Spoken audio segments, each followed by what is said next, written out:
बिस्मिल्लाहिर्रहमानिर्रहीम। अस्सलाम वालेकुम। Lecture number 25। आज के लेक्चर में हम डिस्कस करने जा रहे हैं mathematical expectation, variance and moments of a continuous probability distribution, and later on we will discuss bivariate probability distribution.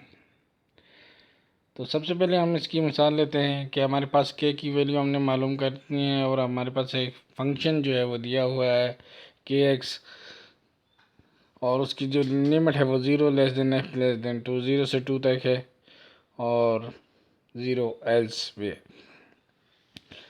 हमने के की वैल्यू मालूम करनी है और एक्स की वैल्यू 1 रख के फिर हमने वैल्यू देखनी है एक्स की वैल्यू ग्रेटर देन 1 रख के, मतलब यहाँ पे लिमिट ग्रेटर देन 1 2 है तो 2 रख के हमने इसकी वैल्यू जो है वो मालूम करनी है। तो उसके बाद हमारे पास डी ऑप्शन है कि हमने एफ एक्स को कंप्यूट करना है और ई ऑप्शन के अंदर हम जो है P x is less than 1/2 1/3 less than x less than 2/3। तो सॉल्यूशन की तरफ बढ़ते हुए हैं। सबसे पहले हमने के की वैल्यू को मालूम करना है। के की वैल्यू में हमने यहाँ पे हमारे पास जो है के एक्स इज इक्वल टू 1। ये 1 प्रोबेबिलिटी हमने कहा कि इसका टोटल जो है 1 होने चाहिए चांस, तो ये है प्रोबेबिलिटी यहाँ पे।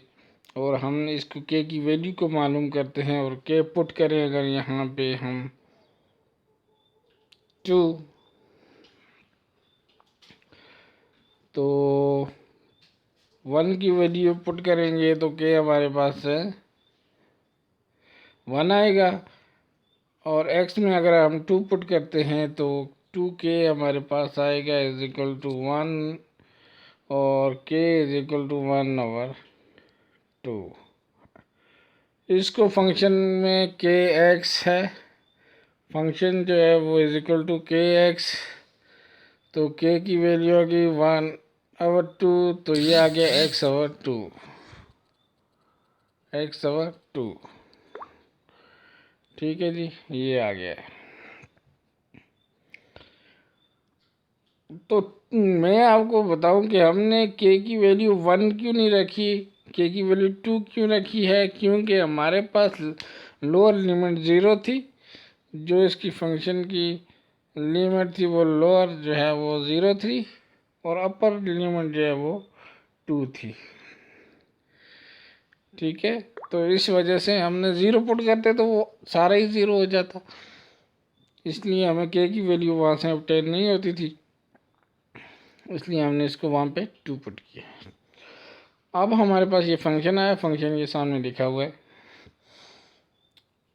और ये फंक्शन हमारे पास आ गया।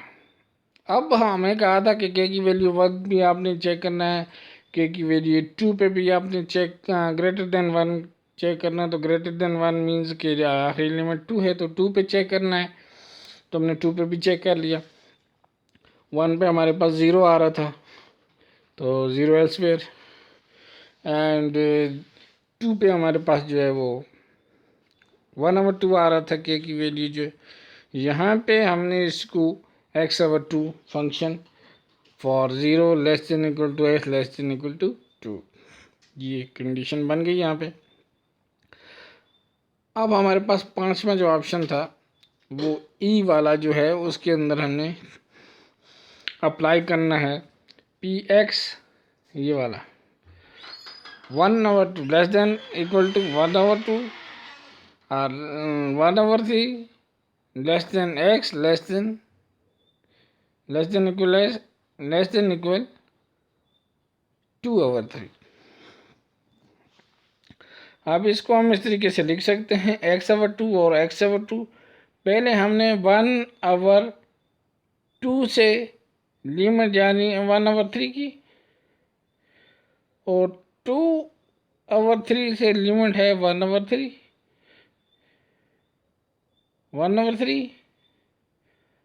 और 1/2 एंड 2/3, ये जो लिमिट्स थी ये उठाई हमने यहाँ पे पुट कर दी।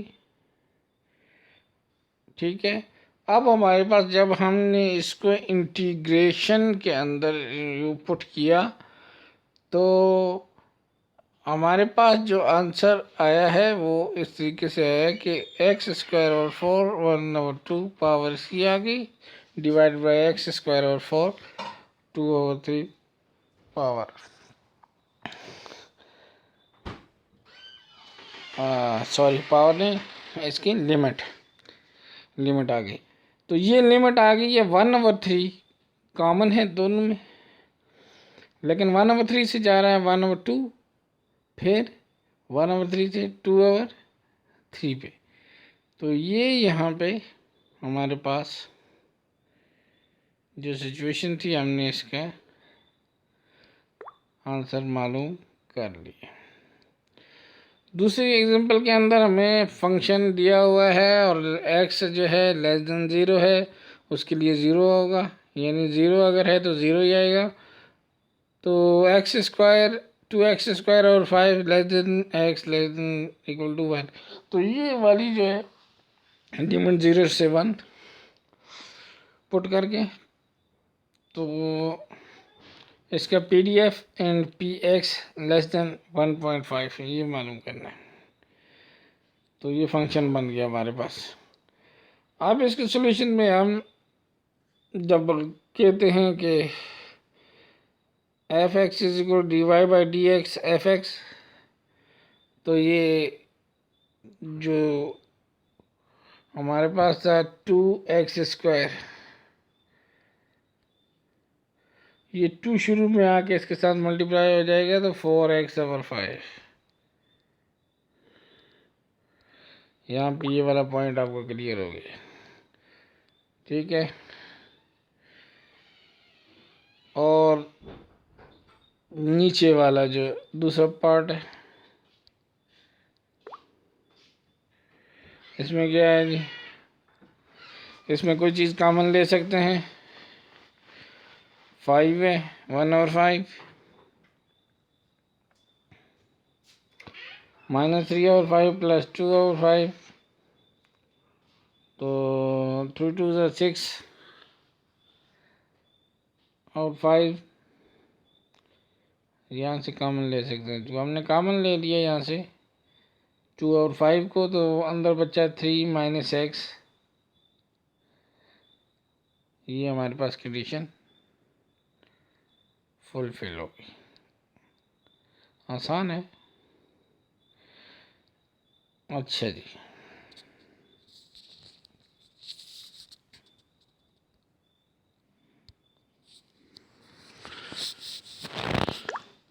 इसके बाद ये हमारे पास सवाल है, इसको खुद सॉल्व करें। ठीक है जी, ये हमारे पास है, ये मोमेंट से मतलब है, इसको मैं खुद कराता हूँ। f(x) इज इक्वल 3 और 4 x into 2 minus x 0 less than equal to x less than equal to 2। Limit आ गई 0 से 2, और यहाँ पे उसके अलावा अगर कोई लिमिट मिलती है तो वो 0 हो जाएगी अदरवाइज। तो EX जिसको हमने मीन का दर्जा दिया था, फर्स्ट मूवमेंट जो है हमारी -∞ टू ∞ x f(x) dx। तो ठीक है जी, -∞ टू ∞ हमने वैल्यू पुट कर दी है फंक्शन की। तो जो हमारे पास 3/4 था, ये हमारे पास इसका जो है कोफिशिएंट था x का। ये x का कोफिशिएंट हमने पहले ले लिया और इंटीग्रेशन हमने बाद में अप्लाई की 0 से 2 तक, और हमने लिखा x into 2x minus x² dx। ये कैसे आया, ये आपके पास ऊपर फंक्शन है x f(x) की वैल्यू हमारे पास जो है वो ये है, और ये एफ एक्स की वैल्यू जो है ये इस फंक्शन वाले एक्स के साथ मल्टीप्लाई हो गई। तो हमारे पास आ गया 3/4, पावर इंक्रीमेंट हो गई, ठीक है। और यहाँ पे हमारे पास थी 2x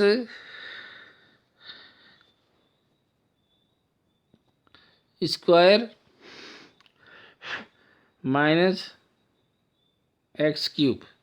तो इसका तरीक़ाकार ये होता है कि जब आप इंटीग्रेशन को यहाँ से करते हैं सॉल्व, तो अगर हमारे पास यहाँ पे लिखा हुआ था 2x स्क्वायर, तो फिर ये हो जाएगा is equal to 2x square यानी 2 पावर 1, एक इंक्रीमेंट हो जाएगा इसमें। और इसके डिवीजन में भी 2 + 1 हो जाएगा। जो पावर में इंक्रीमेंट जैसे हो गए ऐसे ही नीचे इसके डिवीजन में। तो ये हो गया 3 होगी पावर एक्स की और नीचे 3 आ गया, और एक्स की पावर 4 हो गई तो नीचे 4, और लिमिट वो 0 से 2। 0 से 2 पे जाते हुए अब हमारे पास 3 और 4 है, और 2x पावर 3 है, और x पावर 4 ये जो है, और नीचे तो 3 और 4 हैं।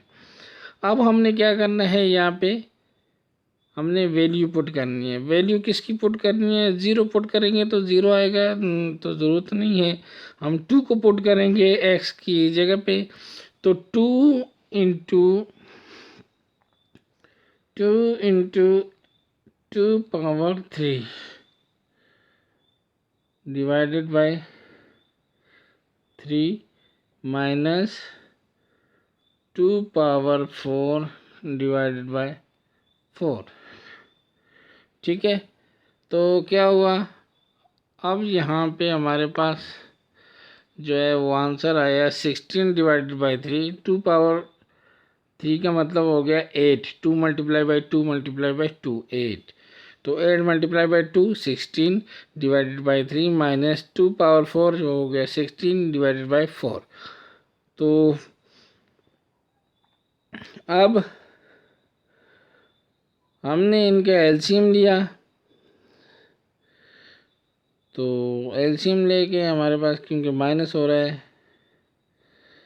तो 16/12, और हमारे पास ये आंसर फाइनलाइज हो के आ गया है 1।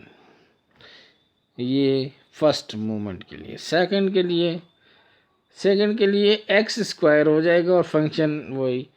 अब जहाँ पे पावर 3 हो रही थी अब वो पावर 4 हो गई, जहाँ पे 4 थी वो 5 हो गई, जहाँ पे ये देखें।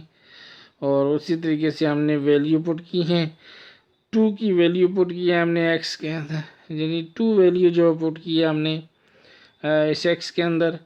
तो हमारे पास यहाँ पे ये देखें, ये एक्स स्क्वायर फंक्शन क्वेश्चन का जो था उसको एक्स स्क्वायर के साथ मल्टीप्लाई किया है, तो हमारे पास ये आ रहा है एक्स स्क्वायर के साथ मल्टीप्लाई करने से इंटीग्रेशन के अंदर, और सिंप्लीफाई किया हमने, वैल्यू 2 पुट की एक्स की जगह पे जहाँ जहाँ एक्स था, तो हमारे पास ये आंसर आया है, ठीक है जी। इसी तरीके से 3 है तो 3 के लिए हम 3 से मल्टीप्लाई करेंगे उस फंक्शन को और इंटीग्रेट कर देंगे। 4 के लिए 4 से मल्टीप्लाई करेंगे और इंटीग्रेट करेंगे, और 2 जो है एक्स की पावर 2 जो है वो वहाँ पे हम पुट कर देंगे। इस तरीके से हमारे पास जो है वो 0 आंसर आया, 1/5 आंसर आया, और इसी तरीके से आगे हमारे पास जो है वो आंसर आते जाएंगे। तो अभी अजान हो रही है, होल्ड करते हैं वीडियो को।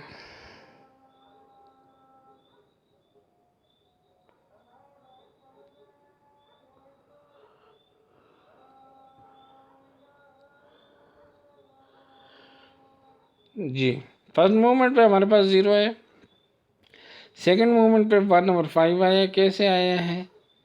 μ2 माइनस μ1 होल स्क्वायर, ये फार्मूला होता है, ये फार्मूला है सेकंड मूवमेंट का।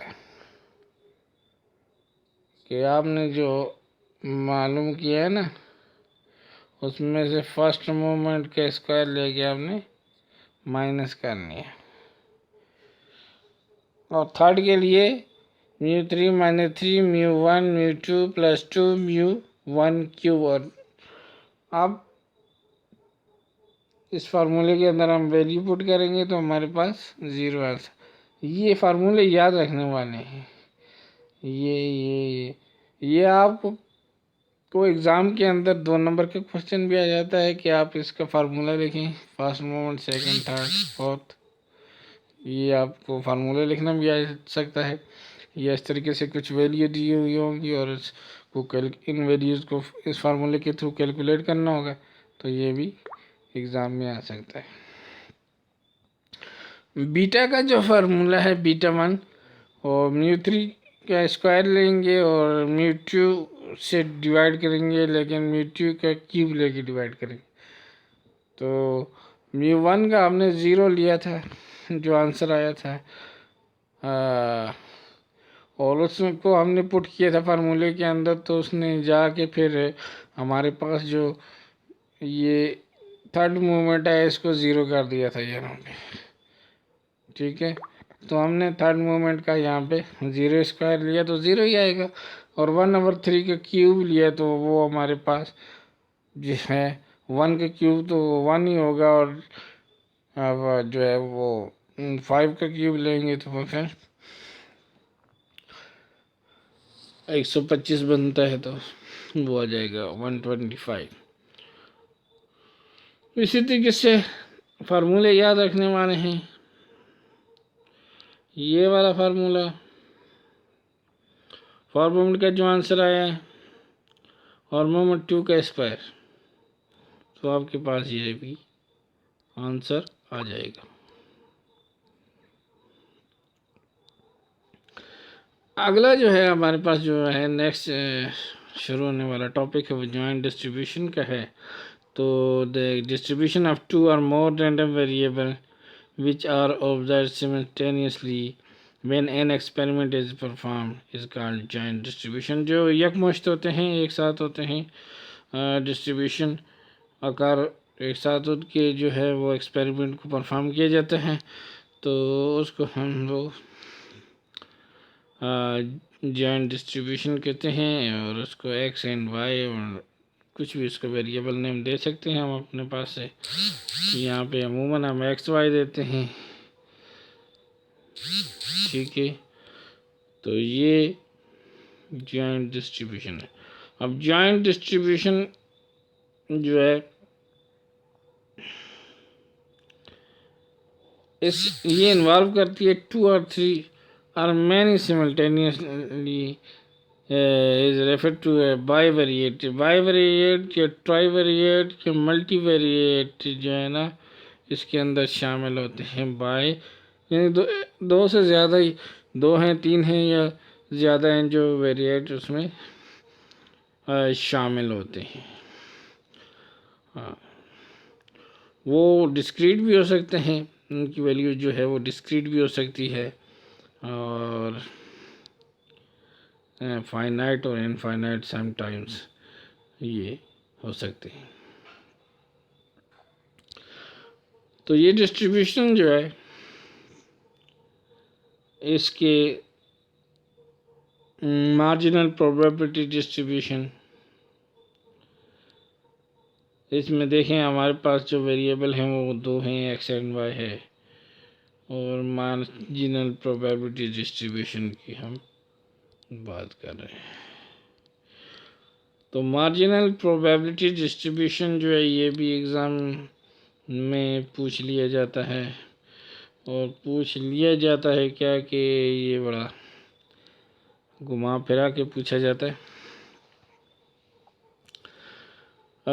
The point to be understood here is that from the joint probability function x and y we can obtain individual probability function x and y। Joint से individual भी हम हासिल कर सकते हैं, क्योंकि इंडिविजुअल जो होते हैं वो जब जॉइंट होते हैं तो जॉइंट प्रोबेबिलिटी बनती है। तो इसका मतलब ये है कि वो इंडिविजुअल से ही मिल के उनका वो जॉइंट उनके जो वेंचर हो जाता है। इसी तरीके से जो है वो देखें, अगर मैं उसकी जॉइंट वेंचर की बात की मैंने, तो जॉइंट वेंचर के अंदर क्या होता है कि मुख्तलिफ पार्टीज़ मिल जाती हैं। तो यहाँ पे भी यही है कि वो पार्टीज़ अलग इंडिविजुअल भी उनकी कोई हैसियत होती है। तो यहाँ पे भी वो ये कहने की कोशिश कर रहा है कि वो जो है इंडिविजुअल प्रोबेबिलिटी फंक्शन भी उनका होगा, वो चाहे एक्स एंड वाई हैं तो उनका एक्स का भी और वाई का भी जो है वो इंडिविजुअल उसकी प्रोबेबिलिटी होगी। और वही जो इंडिविजुअल प्रोबेबिलिटी होगी उस फंक्शन की, चाहे कुछ भी हो, ज़ीरो हो, माइनस में हो या 1 हो, तो वो जो प्रोबेबिलिटी जो होगी वो मार्जिनल प्रोबेबिलिटी होगी। जॉइंट की सूरत में अगर किसी इंडिविजुअल की प्रोबेबिलिटी को देखेंगे तो वो हमारी मार्जिनल प्रोबेबिलिटी डिस्ट्रीब्यूशन होगी। और उसका फंक्शन इस तरीके से G X I is equal to I is equal to 1, ये हम यहाँ पे समीशन का साइन है अप टू समान जो है n तक है। और function X I N Y I, function X I N Y I plus function X I Y I की जगह अब 1 2 हम शामिल कर रहे हैं, वाई की जगह पे 1 2 3, तो y1 प्लस y2 एक्स आई ऐसे ही सेम ही है उसके साथ अप टू समान वाई एन। तो हमने प्रोबेबिलिटी मालूम करनी है यहाँ पे। और इसी तरीके से अगर हम बात करते हैं एच वाई की, क्योंकि वो जी एक्स था, एक्स के लिए हम मार्जिनल प्रोबेबिलिटी जब एक्स की ले रहे थे तो हमने फिर जो है चेंजिंग की थी तो वो वाई वाले वेरिएंट में की थी। अब जो है ये देखें वाई वाले में चेंजिंग हो रही थी, एक्स आई सेम ही था, y2 yn ये चेंजिंग हो रही। अब दूसरे में ये होगा कि जब हम एच वाई लेंगे तो एच वाई की सूरत में हमारे पास वही 1 2 m है, वहाँ पे n था, यहाँ पे m है, और हम चेंजिंग लेके आ रहे हैं किसके अंदर, इसके एक्स आई के अंदर। और function X I Y I is P into Y minus Y I Y J. तो ये जो है इनके अंदर जो है कंडीशनल प्रोबेबिलिटी की बात हो रही है। अब कंडीशनल प्रोबेबिलिटी बड़ा अहम टॉपिक है इसके अंदर, और मार्जिनल प्रोबेबिलिटी, कंडीशनल प्रोबेबिलिटी ये टॉपिक हैं। मार्जिनल के अंदर ये है कि जब जॉइंट होते हैं तो जॉइंट में से हम एक इंडिविजुअल जो है उसके जो है वो नाम प्रोबेबिलिटी मालूम कर सकते हैं। तो इसलिए हम जी एक्स और एच वाई जो है ये इसके फार्मूलाज दिए हुए हैं कि हम इनकी वैल्यूज़ को मालूम कर सकते हैं। कंडीशनल प्रोबेबिलिटी के ऊपर हमने इससे पहले भी बात की थी। तो let x and y are two discrete variable जो है रैंडम वेरिएबल हैं, और उनकी जॉइंट प्रोबेबिलिटी दी हुई है एक्स एंड वाई। तो for given y is equal to y denote as f x और वाई इज डिफाइंड बाय। तो ये वो फार्मूला है जो है जॉइंट प्रोबेबिलिटी का, और जॉइंट प्रोबेबिलिटी से ये फार्मूला याद होना चाहिए। ये फार्मूला याद होगा तो फिर आप इसको कैलकुलेट कर सकते हैं। कैलकुलेट करने के लिए ये हमारे पास आके दिया हुआ जी ये देखें, इसके अंदर ये बॉल वगैरह ग्रीन बॉल ये वो, तो इनकी प्रोबेबिलिटी आपने जॉइंट प्रोबेबिलिटी मालूम करनी है दीगर जो है। तो ये क्वेश्चन सॉल्व कीजिएगा, अगर नहीं होता है तो मैं करवाऊँ। इनको हम कंटिन्यू करेंगे एक अलग वीडियो बना के, तो अलग वीडियो में इसके हवाले से बताएंगे। ये बड़ा अहम टॉपिक है। तो तब तक के लिए इजाज़त दीजिए। अल्लाह।